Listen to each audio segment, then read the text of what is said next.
Welcome to Love Lies Chronicles. I used to believe in us. That's the hardest part of this story to admit. I truly thought we were a team, that every long night, every sacrifice, every moment spent putting her first was part of something bigger. A future. A partnership.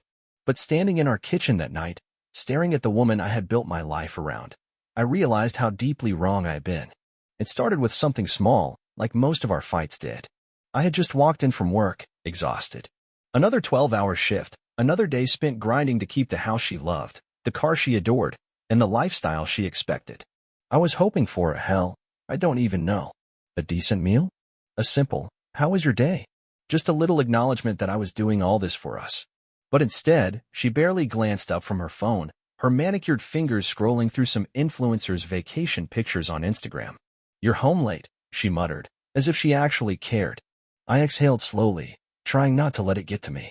Yeah, work ran over. Deadlines. I set my keys on the counter. "Did you eat?" She shrugged. "I ordered something."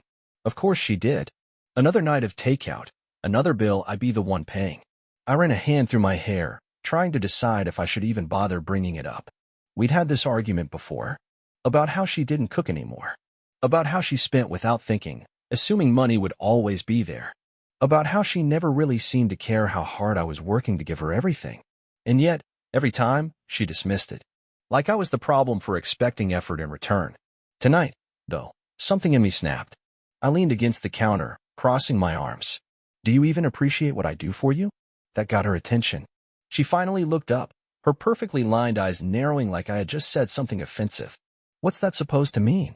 "It means," I said slowly, measuring my words, "that I kill myself every day making sure you have this life. I handle the bills. I keep things running. And sometimes, it feels like you don't even notice." She scoffed, setting her phone down with an exaggerated sigh. "Oh my God, are we doing this again? You act like you're some kind of martyr." "Martyr?" I repeated, blinking. "I'm just asking for a little gratitude, maybe some effort from your side. I'm not your paycheck. I'm your husband." She rolled her eyes so hard I thought they might get stuck. "Right. And I'm the prize in this marriage." Silence. Cold. Deafening. It was like the entire room shifted in that instant. Her words hit me like a slap. Not just because of what she said, but how she said it. Like it was fact. Like she was above me. Like all the things I did, all the things I gave, were expected, because, in her mind, I was lucky just to have her. I couldn't speak at first. I just stared at her, trying to see if she was joking. Some part of me was desperate for her to laugh it off, say she didn't mean it like that. But she didn't. Instead, she smirked. She smirked like she had just put me in my place.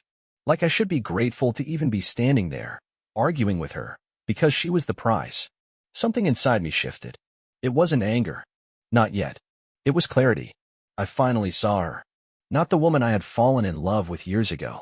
Not the partner I had once believed she was. No. I saw the truth. This wasn't a marriage. It was a transaction. And I had been the only one paying. I let out a slow breath, steadying myself. "That's how you see this?"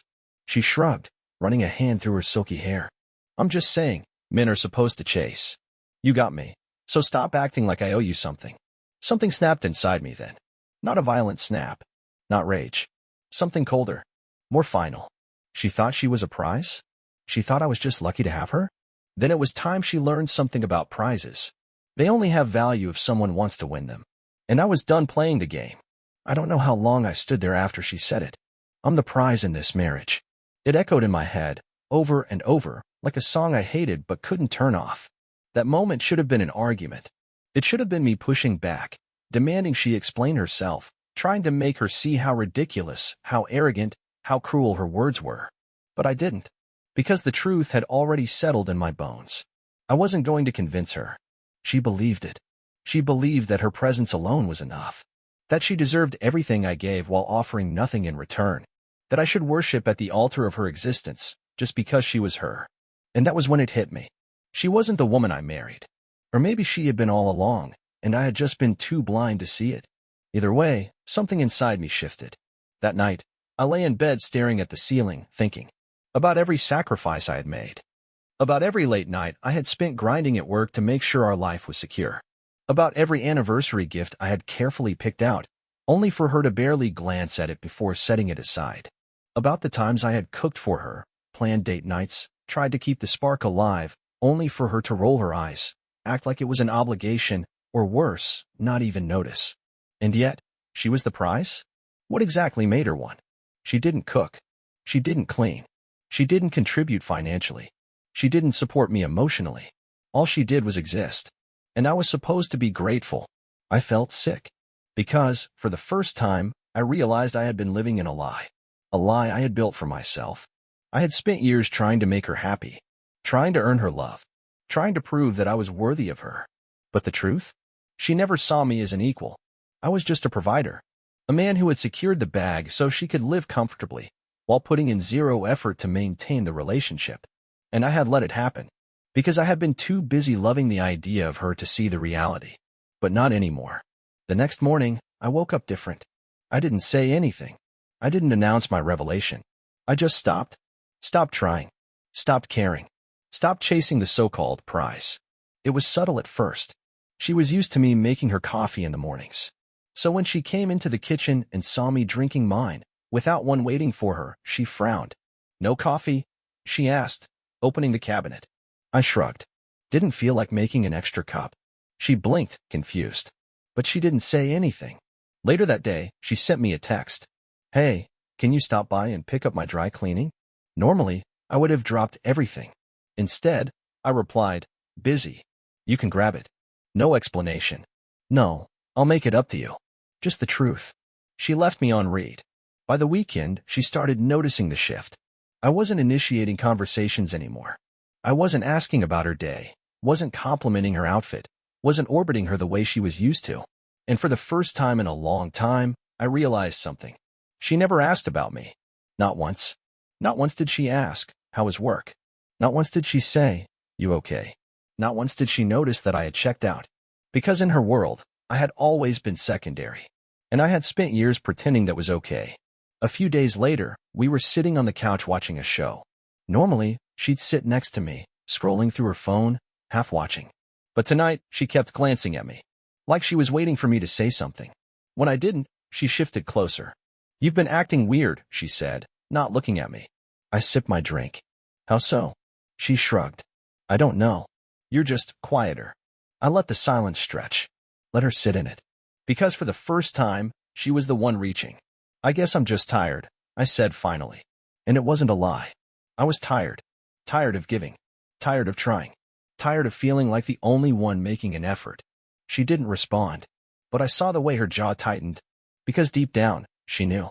She knew the attention had shifted. She knew that, for the first time, she wasn't being worshipped. She thought she was a prize. But what happens when the winner decides the trophy isn't worth it? That night, she tried to act normal. She curled up next to me in bed, rested her hand on my chest, something she hadn't done in months. I didn't react. Didn't pull her closer. Didn't say a word. I just laid there, staring at the ceiling. Because I wasn't the same man who had fought for her approval. She just hadn't figured that out yet. But she would. Very soon. There's something fascinating about power shifts in relationships. One moment, you're running yourself into the ground trying to make someone happy, desperate for a sign that they care as much as you do. Then one day, you stop. And suddenly, they're the one chasing. I didn't set out to teach my wife a lesson. I didn't sit down and create some master plan to make her realize how selfish she had become. I just let go. Stopped carrying the marriage on my back. Stopped pushing for love from someone who treated me like an afterthought. Stopped being the support system for someone who thought she was the prize, and I was just lucky to be here. And as soon as I pulled away, she noticed. It didn't take long for her to realize something had changed. At first, she pretended nothing was different. She kept up her usual habits, coming home late without an explanation, spending weekends out with her friends while I took care of everything at home, treating me like a convenient paycheck and background character. But the difference now? I didn't react. No snarky comments. No questioning where she had been. No annoyed glances when she waltzed in hours after dinner with a shopping bag in hand. Just silence. She wasn't used to that. She was used to me caring. And I could tell that it was starting to bother her. One night, she tested the waters. "Why don't you ask me where I've been anymore?" she asked casually, flipping through channels on the TV. I didn't look up from my phone. Because I don't care. That was the first time in a long time that she looked genuinely shocked. She stared at me like I had just said something in a foreign language. What's that supposed to mean? I shrugged. Exactly what it sounds like. Her brows furrowed. Are you mad at me? I let out a small laugh, shaking my head. No. I just realized that I don't need to keep tabs on you when I have my own life to worry about. Silence. She shifted uncomfortably, and I could feel her confusion. This was new territory for her. Because for the first time, she was the one wondering what I was thinking. And that? That was the first crack in her delusion. At first, she thought she could ignore the change. She assumed I was just sulking and would come crawling back after a few days. She was wrong. Days turned into weeks. Weeks turned into patterns. And slowly, her world started shifting. It was in the little things at first. She noticed that I stopped waiting for her to come home before eating dinner. She realized that I wasn't buying her little gifts anymore, the way I used to. She saw that I wasn't initiating anything, conversations, intimacy, affection. She would test me, trying to poke holes in my new indifference. Did you even notice I got my hair done? She asked one morning. Ma'am, I replied without looking up. And she pressed, waiting for the usual compliment. Looks fine. Her face fell. Because fine wasn't what she was used to. She was used to adoration. And now? She was getting nothing. One evening, I came home late from work, not on purpose, but because I had stopped rushing home to a wife who barely acknowledged me. When I walked in, she was waiting in the kitchen, arms crossed, trying to look casual. Long day? She asked. Yep. I walked past her, grabbing a bottle of water from the fridge. She watched me, expectant, like she was waiting for something. Finally, she sighed dramatically. Are you going to tell me what's wrong? I turned to her. What do you mean? She rolled her eyes. You've been acting weird for weeks. I feel like I live with a stranger. I took a slow sip of water. Funny. That's how I felt for years. She blinked. What? I leaned against the counter. You never noticed, did you? Her lips parted, but no words came out. For years, I chased you, I said, my voice calm. I put in effort. I made this marriage work. And what did you do? You sat back and let me, because in your mind, you were the prize. Her arms tightened around her chest. I never said. You did. I tilted my head. And I finally believed you. A pause. Longer than I expected. And for the first time, I saw it, real fear creeping into her expression. Because I meant it. She wasn't the prize anymore. I had taken away the pedestal. And she had nothing to stand on. That night, she did something she hadn't done in a long time. She touched me. Not by accident. Not out of routine. But deliberately. I was brushing my teeth when she walked into the bathroom and leaned against the sink beside me. She reached out, running her fingers lightly down my arm. It was hesitant. Careful. Like she was testing my reaction. I glanced at her in the mirror, meeting her gaze. Her eyes were different. There was uncertainty in them. For years, she had held all the power in our marriage. She had been the one who decided when we talked, when we touched, when she felt like acknowledging me. But now? Now she was the one reaching. And I didn't reach back. I rinsed my mouth, wiped my face, and turned to leave. Before I stepped out, I looked over my shoulder and said the words that finally cracked the foundation beneath her. Good night. And then I walked away, leaving her standing there. Alone. She was unraveling. I could see it in the way she moved. The once arrogant, self-assured woman who had declared herself the prize in this marriage was now second-guessing herself. And I wasn't doing anything to help her feel better. Because the truth was simple. She had spent years treating me like I was lucky to have her. Now, she was realizing that I had finally woken up. And nothing terrified her more than the absence of my attention. The first real shift came when she realized how much of her lifestyle depended on me. She had always spent freely, designer bags, weekend brunches with her friends, spa days, shopping trips.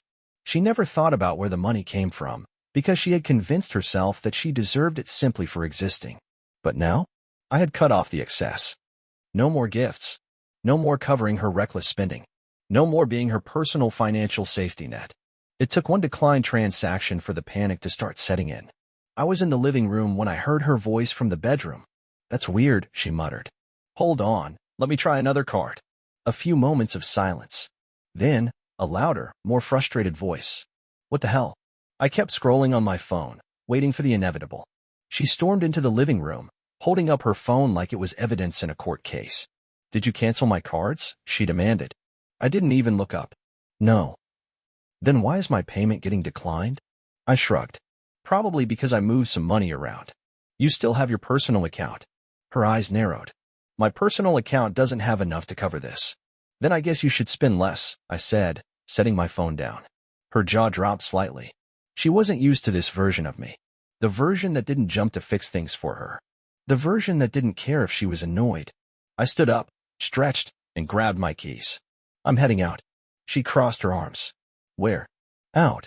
The old me would have explained myself.